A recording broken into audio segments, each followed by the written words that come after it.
in foil, and on Friday they're still to my liking. That's all I'm after. Proud to welcome Alex Gold back as we continue our annual exchange program with the Fan in Kansas City. Bills and Chiefs yet again here. What's it feel like, Alex? I mean, are maybe you, or do you sense that Chiefs fans are at like, we're pushing our luck here, having to beat the Bills again, or is there instead sort of typical, maybe high level of confidence? Yeah, look, I mean, I think this week in general, the feeling is more and more people recognizing that the Chiefs have become just the villain of the NFL. So I would say that that's the different feeling going into this matchup. I mean, I know they've played numerous times in the postseason, but it's still been a bit since they played in an AFC title game. And so that's what makes this one feel a little bit different, coupled with just the narratives that are out there right now and that weren't there maybe in some of the prior matchups. As far as the fact that it's the Bills and not the Ravens, it was a mixed bag for a lot of fans. Like, personally, I said last week that I wanted to see the Ravens come to Kansas City more so than Buffalo, and the thought there was just that kind of what we saw, which is I think Lamar Jackson and the Ravens are more prone to making mistakes than Josh Allen is. And, I mean, that bared out at least on Sunday, and that was my reasoning. Plus, the Chiefs had slowed down Derrick Henry, not just since he was with Baltimore, but back to his Tennessee days in the playoffs as well. So this was, as the two potential matchups, was not the one I wanted, not the one that my co-host wanted. But that's not the feeling, I would say, of the majority of fans. I think a lot of people here have viewed the Chiefs' dominance of Buffalo in the playoffs, and that's enough for a lot of people. Are people taking it hard, being the devil, being perceived as everybody's sick of you? I mean, it's hard not to take that personally, but I think any team, the Bills could win 3 Super Bowls in a row or 2 in a row here, and I think people around the country would start feeling that way about them. Like, we just get tired faster than ever now, and so I think that's really it. So I don't know, try not to take it too hard. No question. No, I mean, you're right. I mean, you win a lot, and people get sick of you, and that's ultimately what has happened here.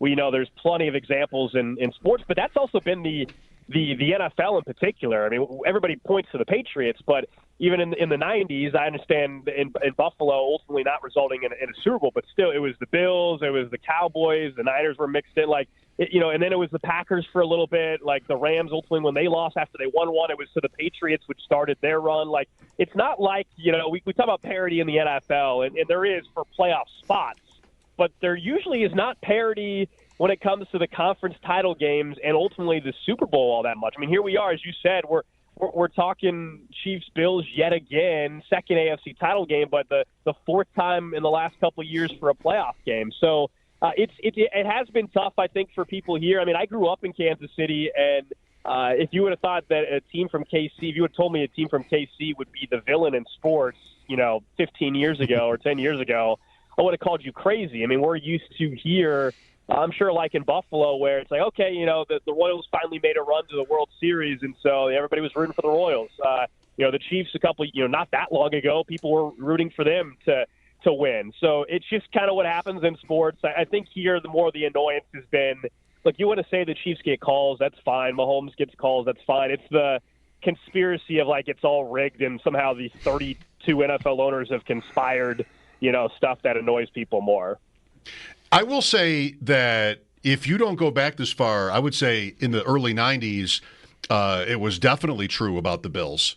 And part of it with the Bills thing was that they were losing the Super Bowls, and the third one was a blowout, or the second and the third one kind of both were blowouts, and there was a lot of, like, late night. Can we please get a good game here, right. please? And then in the AFC Championship, the fourth year, you got Montana and the Chiefs, and everybody loved that. So I think right around then was maybe there was the peak feeling of the Bills were kind of like, we're tired of them.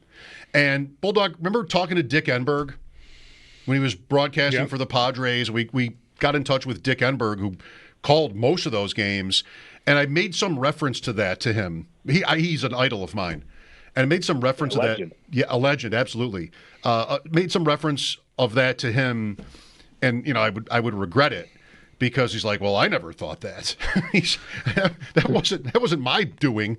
The idea that the country was kind of tired of the Bills. So long time ago, though. Chiefs -2 here. up a little bit from when it opened. Does that seem right to you?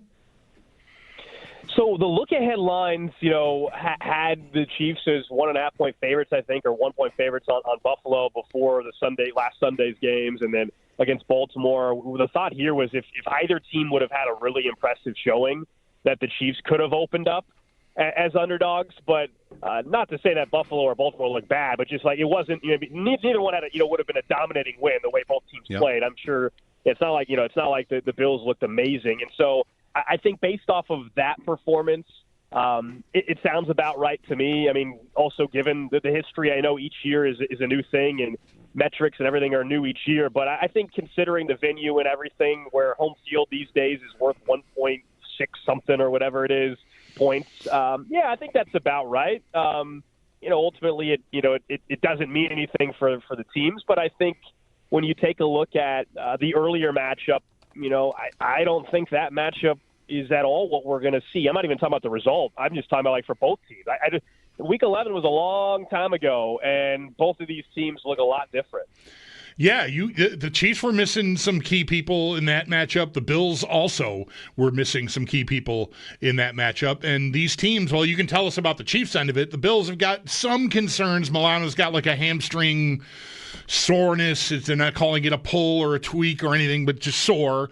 They've got their number one corner, at least I think in most people's opinions, Christian Benford in concussion protocol, and Taylor Rapp, a starting safety, he's got a hip thing, and he didn't even go through a light walkthrough today. How are the Chiefs in that respect, Alex? I mean, it's the cliche thing, getting healthy at the right time. But truly, I don't think there's a healthier team. I said this last week going into the Texans game, a healthier team in the postseason. I mean, every team's had injuries all year. The Chiefs have been banged up. But you take a look, whether it's just that Week 11 game or even over the last couple of weeks, with the exception of McCole Hardman staying on IR and not getting off of IR, that's it, guys. I mean, they're healthy. Rashee Rice has been out all year after the Week 4 game, but they've gotten Hollywood Brown back. He didn't play in Week 11. Charles Omenihu tore an ACL in last year's AFC title game. He's been back for a couple weeks. Jalen Watson, this will be his second game back. He's the team's number 2 corner, also wasn't in that Week 11 game. So they're pretty much as full go as you can be for an AFC or NFC title game this late in January. So that's added to some confidence for some fans that, okay, what Buffalo was able to do, putting up over 30, that the Chiefs defense is much better than what they were at that point in time. And I think the numbers bear that out. And then, as you were saying, the Bills are going to get some players potentially back unless there's some change with some of the guys that you just brought up there. So I just think this is potentially going to game plan-wise for both teams look completely different. I mean, I think the Chiefs defensively are just better positioned personnel-wise to handle. I mean, that was the game where Amari Cooper had a couple deep shots down the field when they were going up against a guy named Najee Johnson, who really should be this team's third or fourth corner, and they were asking him to match up with potentially the best receiver on the field. So this will be, I think, a lot different. I don't know if the result's different, but I don't think this will be anything like what we saw for either team back in Week 11. Alex Gold from the Fan in Kansas City, Mike Schopp and the Bulldog here on WGR. A couple more players that missed the game for the Chiefs. I think you did mention Hollywood Brown not being back yet, but Butker didn't. That was right before the Bills game, I think, is when they announced he went out. Yeah.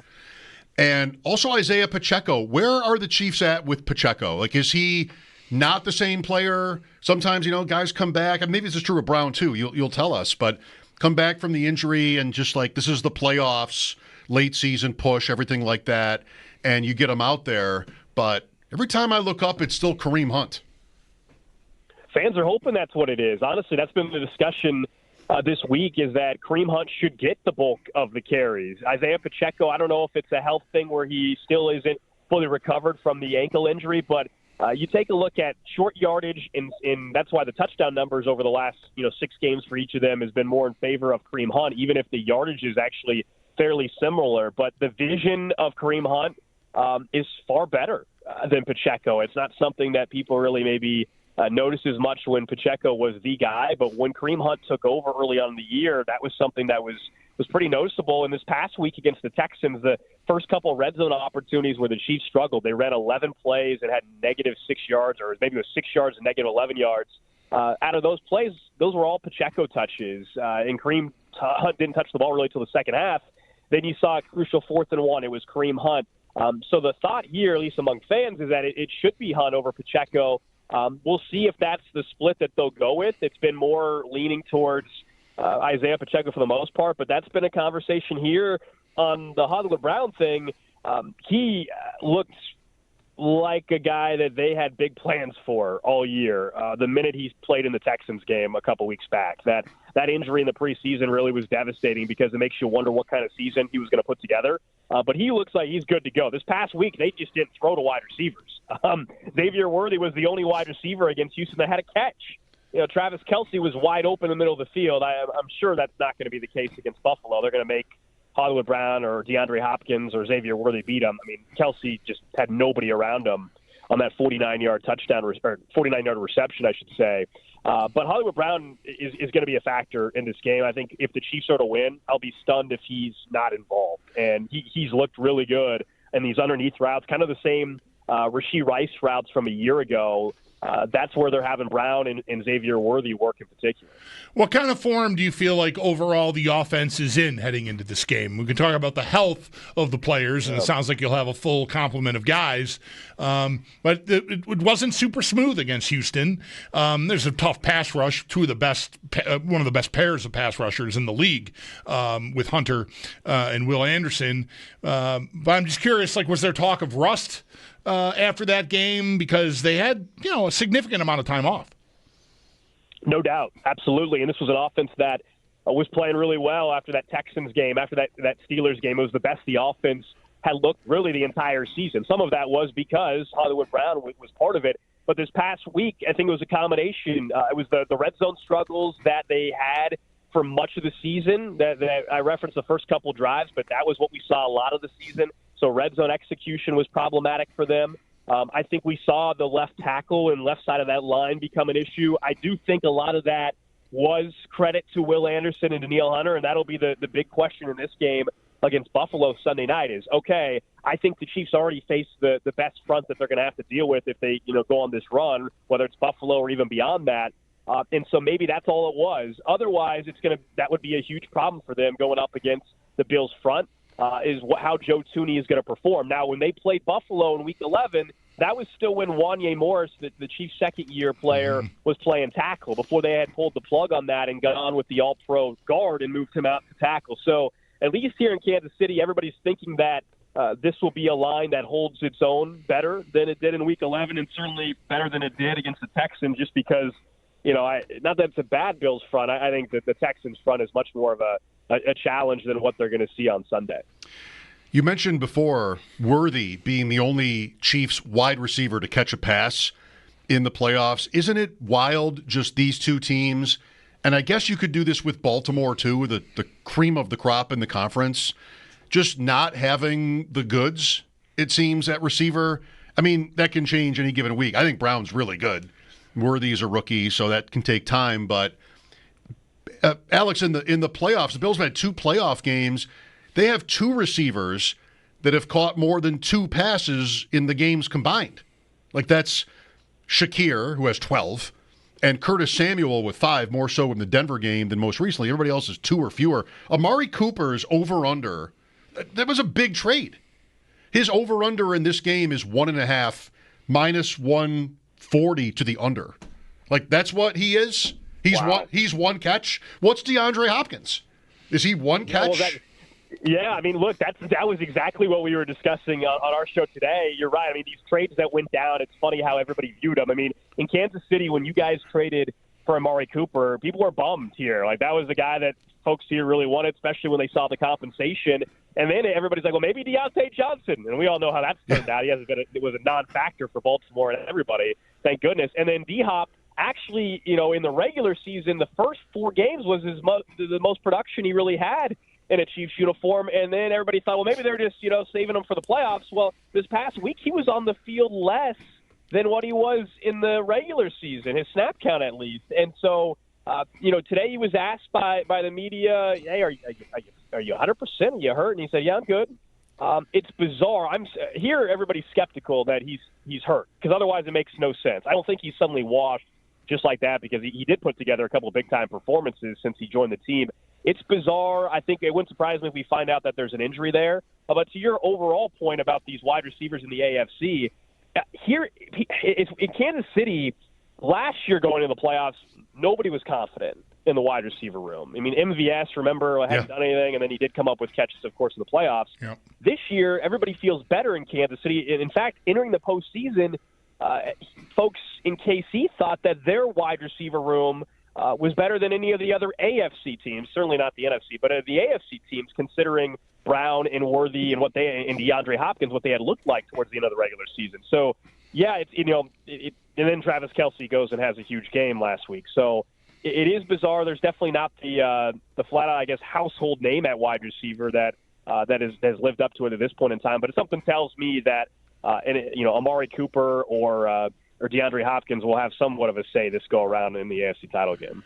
Alex, you have any sense at this point, still a few days out, what kind of numbers of Bills fans might make their way into the stadium? Like, how available might tickets be?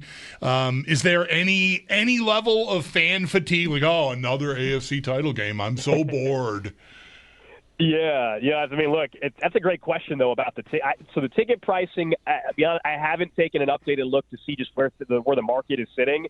As far as fatigue, last week, what was interesting for the divisional round, I don't know if it was weather. It was brutally cold last week. It's going to be much better this Sunday. I think 30 degrees, high 20s or something. So that's nothing for Bills and Chiefs fans compared to what both have had. But the divisional round game, it was really cold, and I think there was fatigue with that round. Like, okay, we're spoiled here. It's a divisional round. Let's get to this AFC title game thing. And so prices really dipped before kickoff. You could sit downstairs for the Chiefs-Texans game. I'm talking like good seats downstairs for $1.15 a piece if you waited to an hour before kickoff. It was crazy on a couple of the secondary markets. Right now, it's nowhere near that kind of drop, and it's held its own. Mm-hmm. I guess you guys tell me if you expect Bills fans to travel. I mean, it's been a couple years for an AFC title game for you guys. For Kansas City, I think with the weather being nice, there was some fans that said, we're going to save our money for the title game instead of spending money divisional round weekend. I think we're saving it for 2 weeks. that could be right. For New Orleans, yeah. We just now, all I know is this fan base loves to travel. So just how available that is, how convenient that'll be. As you guys know how this goes. I mean, if you go on any of the secondary markets, of course, if folks are willing to pay them, pay the pretty penny that's out there, of course, they definitely can find their way in. Do you go to New Orleans, win or lose, or just when you win, or what? So we would only go if the Chiefs win, and honestly, we've been spoiled. Our station has just been sending one show the last couple of years. So I've gotten to 3, and this year they're sending our morning show. It's hard to complain, right? We've gone to 3, so they're sending our morning show if the Chiefs win. So we won't make the trip to New Orleans as our show goes, but it's why we've given our morning show a hard time because we didn't go the Bucs year where they lost and got killed by Tom Brady and company. So we're 3-0 as a show when we go. So we'll see what happens. I know obviously you guys don't care about that. Honestly, have you been Schopp? Have you gone to a Super Bowl? I like it for you. I've been to 5. Bulldog and I have done 3 together, but the most recent was 2006. Detroit. Right. Okay. So I'll say this though: if the Bills win and you guys end up going. You'll have to tell me what you think of Radio Row compared to them because Vegas was back a little bit last year, I would say. Like, it had some of the celebrities and all that. Otherwise, everybody I talked to that used to go back, 10 years ago or whatever, says it's not the same. It's not the same vibe as what it used to be. They stay away from it. Yeah, they stay away. And I think, honestly, I think once they altered it with COVID, I think that changed it for a lot of people. Everybody figured out that they can do these interviews over Zoom, even if there's people on site, and I think it's changed just the whole dynamic of Radio Row. Interesting. Well, if it gives you something to start our conversation with on Friday, you can know that we were talking about it. There you go. Yeah, look, I appreciate the fact that we didn't have to talk about officiating too much with you guys. I'll give you credit on that. As you can imagine, it's been a big part of our week. So. I guess there seems to be some data to support the skepticism, but when you're great and at home all the time, like you get calls in sports, it's not a scandal to me. It's just It's annoying, but it was annoying for the Pistons when Jordan showed up or whatever. Like it's just normal. So we'll have to see if the Bills can overcome that. The Chiefs have been called for accepted 6 penalties in the 3 playoff meetings combined. Leave with that. Thank you, Alex, and we'll talk on Friday. All right, guys. Sound good. We didn't talk about officiating until